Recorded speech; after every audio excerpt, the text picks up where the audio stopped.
welcome to Digital Dialogues, powered by CXO Digital Pulse. Today's discussion promises to be a voyage into the heart of technological innovation, customer centricity, and the symbiotic relationship between the two in the landscape of insurance vertical.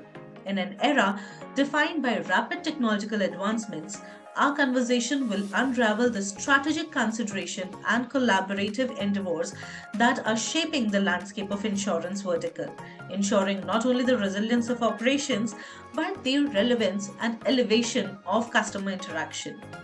Let's navigate these waters together and glean insights from a prominent industry veteran from the vertical with almost 3 decades of experience, currently working as senior presidents with Bajaj Allianz General Insurance Company that is ranked 8th among the global top 100 digital insurers.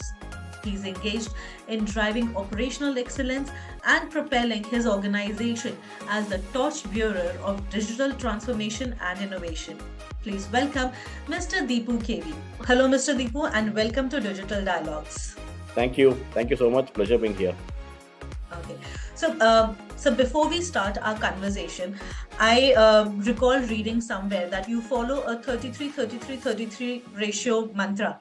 So if you can just elaborate for us and our audience that what is this mantra and how this has helped you over the time. Yeah. So thanks for asking that question. I think it's an interesting note to start our conversation off with. Essentially, this is my learning over the years, right? Because we keep wondering and we keep getting asked, right? How much time do you spend on strategy? How much time do you spend on keeping the lights on, right? All the execution, and how much time do you spend in terms of grooming and developing young leaders? So 33-33-33 is the formula that I've evolved over the years, whereby 1/3 of my time goes into strategy and transformation, 1/3 on keeping the lights on, because we are a large organization and we have to execute flawlessly, and 1/3 of my time goes into grooming and developing young leaders. So that's what this mantra is. It's simple but very, very effective. Okay. Okay. Really interesting aspect about the people. And our conversation today is also around people and more specifically around customers and their experience. So to start off with my first question, how do you perceive the evolving trend in the insurance industry specifically regarding technology-driven customer experience? And more specifically, now that we have entered the era of AI, because everything around us is infused now with AI. So how are things evolving in insurance sector? See, if you look at the insurance sector, we've also, been led by technology in terms of transforming our customer experience. In fact, we had embarked on this journey prior to COVID, and we had, of course, not seen the advent of COVID. Nobody could have forecasted the advent of COVID. But I think because we were on this journey, we were able to not just survive, but actually thrive through the entire, pandemic period. So to give you an example, when call centers were shut overnight, during the pandemic period, we were able to communicate with the customers and tell them to leverage our digital assets. They could go to our AI-driven chatbot, they could go to our mobile app, they could go to our website, and they could go to a host of digital servicing options. And overnight, we were able to pivot, from 80% call centers and 20% digital servicing to the other way around, 80% digital servicing and 20% call center. So that just shows, how digital transformation, has impacted the whole landscape.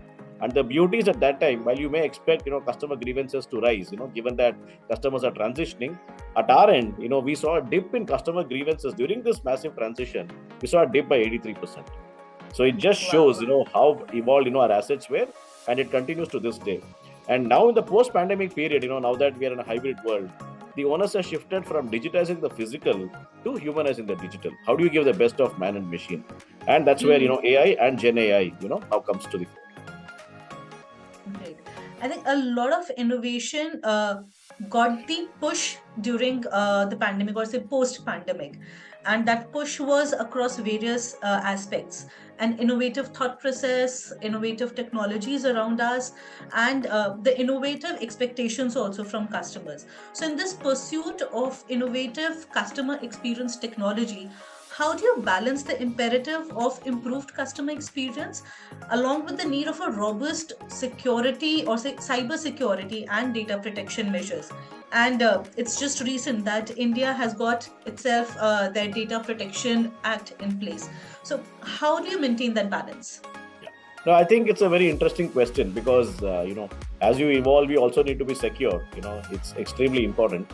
And one thing we'll have to keep in mind is customer expectations, right? Let's take, our own example as customers, right? Let's say, if you're in an airport or in a mall and you go to an stringent security check, there's a tendency to get annoyed, right? And should something go wrong, it is us only as customers who will say, why were the security checks more stringent, right? So our behavior changes, depending on the occasion. Correct. So the key here is, how do you make it secure while minimizing annoyance for the customer? Just to draw learning from this experience. So what we've done is, of course, we invested in cybersecurity in a big way, because here you can't afford to have even a single incident. It impacts customers, it impacts your reputation, it impacts everything, right? So we have ensured that, we are absolutely state of the art, in terms of our investments in cybersecurity. But from a customer perspective, I think we kept it simple. One is, we have, of course, assured them that their data is secure, because there has been no incident, right? And we've invested. But what we also do is we give a choice to customers. Firstly, the consent is explicit. It's not implicit. Customers know what they're signing up for. And then we tell customers, it's very simple, that if you give more, we can make it more customized. But if you, for whatever reason, do not want to share data and you want to pick up an off-the-shelf product, you can pick that as well. So the moment you give a choice to customers, then customers are fine, because those who are willing to share, can get a more customized bouquet. And those who are not can get off-the-shelf products. That's how, we have managed it. And also, it's about how do you use data to the point that you made, because you started off with innovation and then you went into cybersecurity.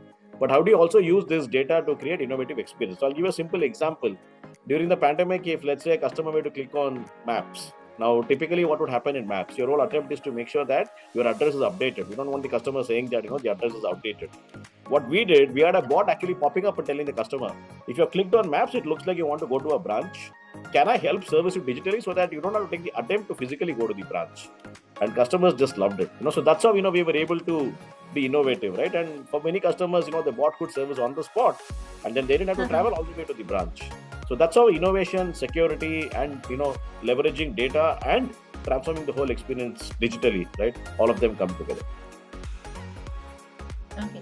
And as you mentioned about all these features that are being added, I'm sure with all these addition of features, the customer expectation also continue to mount up.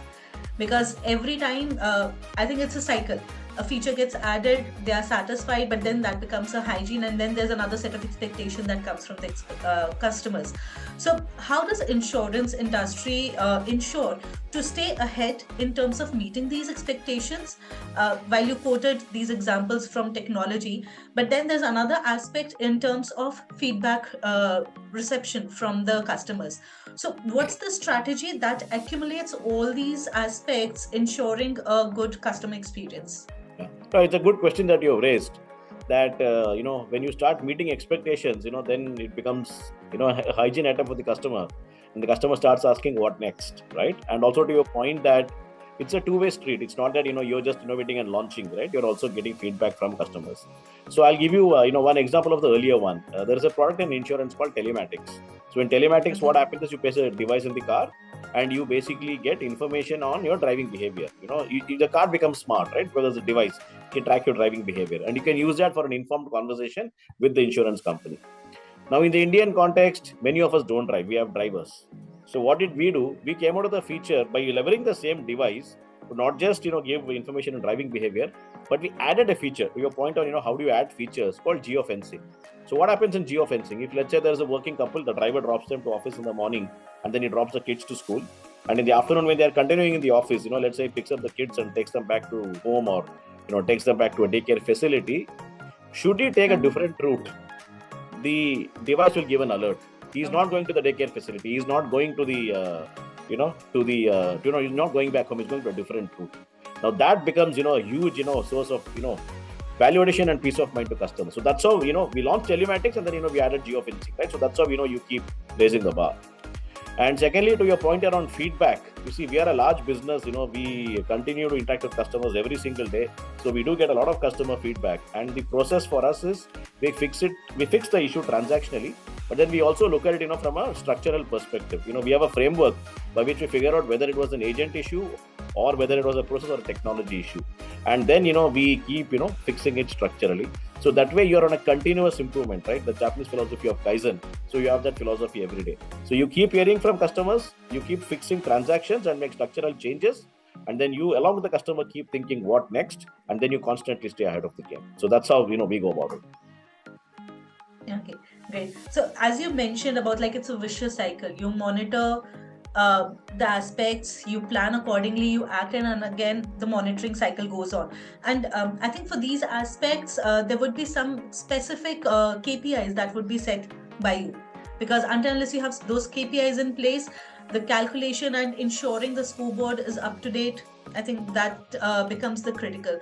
So what are these KPIs that you, or say what's the industry benchmark of these KPIs that are being considered crucial to assess the success of this entire journey or to provide a good customer experience? Yeah. But that's a very interesting question, because at the end of the day, you manage what you measure, right? If you don't measure it, then how do you manage it in terms of figuring out which are the areas where you're succeeding and what are the areas where you need to enhance your experience.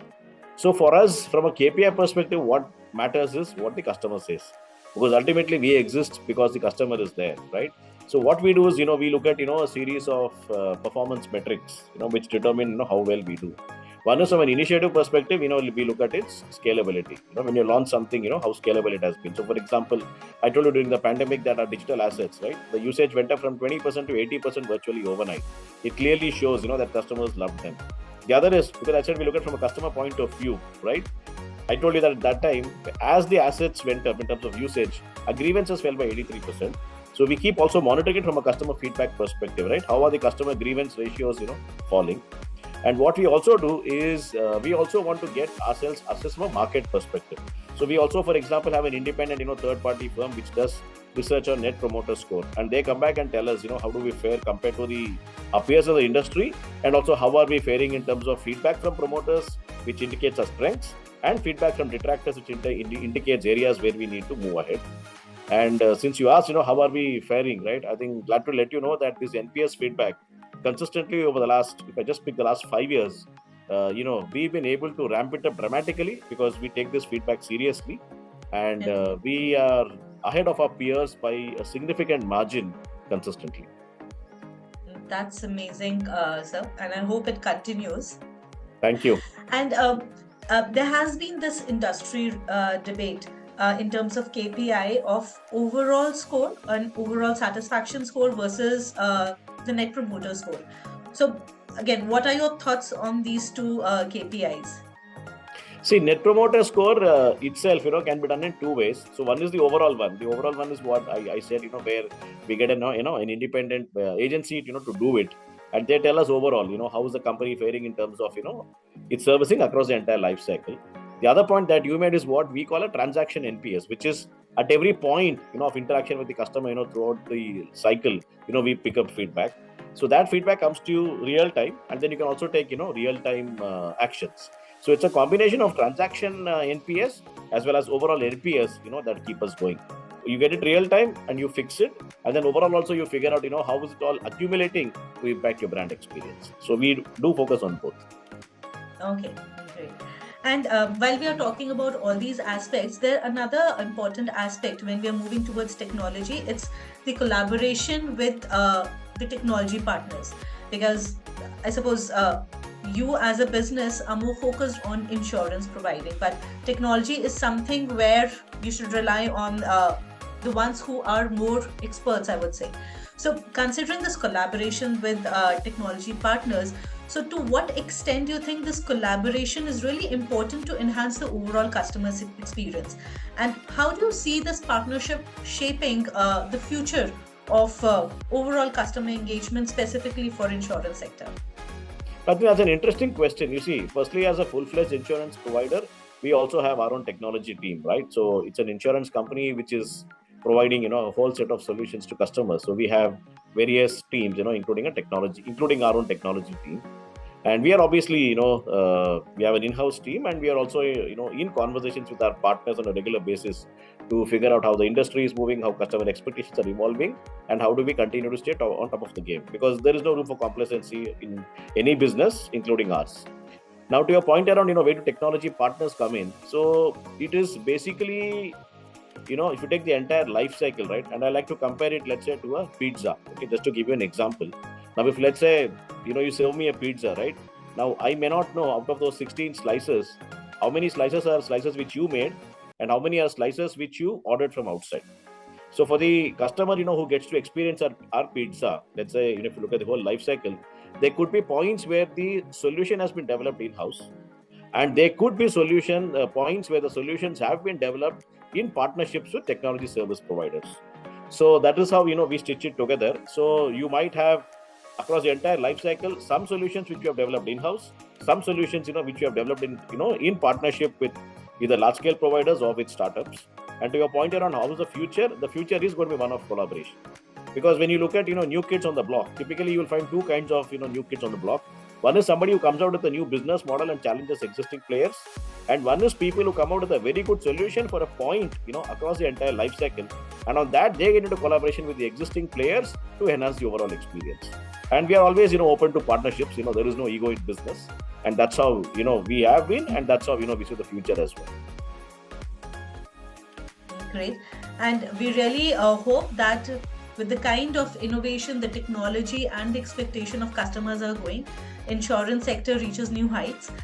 Thank you for your time and sharing these insights with us, sir. As we reflect on the insights shared, it is evident that the insurance sector is not merely adapting the technological age, but actively shaping it. The commitment of delivering enhanced customer experience is not merely an aspiration, it is a strategic imperative. The strategies deployed and the metrics employed underscore an industry that understands the dynamic interplay between innovation, security, and customer satisfaction. As we adjourn, let us carry forward the insights gained, fostering a culture of continual adaptation and innovation. Watch out for our next episode for more insightful discussions.